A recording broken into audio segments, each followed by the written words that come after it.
Hi, everyone, and welcome to Our Disabled Future, a series where disabled voices lead the way. I'm your host, Nico, and it is a good day for disability inclusion. Each day, during Disability Pride Month and beyond, I'm amplifying real disabled stories, where we are, where we want to go, and how the heck we're going to get there. Together, I think. Today, I'm thrilled to be joined by Kellina. Let's dive in. Hi, Kellina. Thank you for joining us. Yeah, thank you for having me today. Of course. Tell us about yourself and about your disabled life. Yeah, so I am also known as the Deaf Queen Boss. I am a hard of hearing person, so I actually became deaf at the age of 4 due to my ear infection. And I'm a coach, I'm author, international speaker, and that's about me. That's awesome. Thank you for being so succinct. You give us a really good sense of your disability status and current life situation. What does a disability friendly future look like for you? For me, as somebody who is very open, in terms of being open about being an advocate, and also as well something that is somebody that, or even a tool that is really affordable.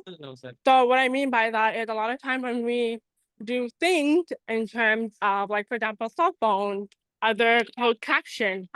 So that is super important for me to really go about, I would say. And what else? There's a lot, but I think that's what disability funding means to me, being able to communicate with people, especially through closed caption.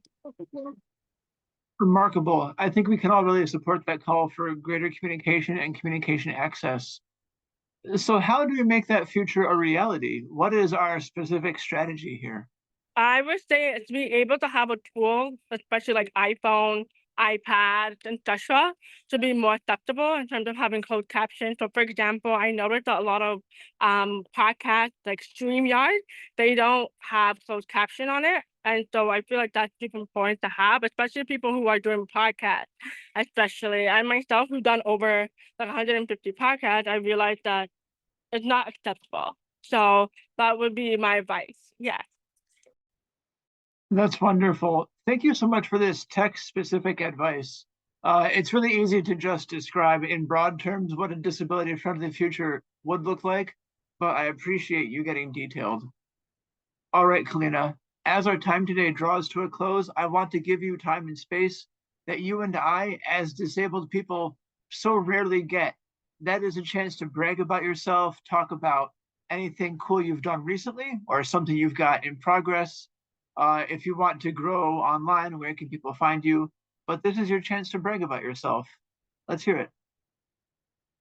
Yeah, for sure. I would say for me, honestly, being at a young age, 27, I was able to talk about I was able to write an author, sorry, to write 4 books 4 times, being young. And I want people to understand that no matter what disability you have, like, it doesn't mean that you cannot write books or anything like that.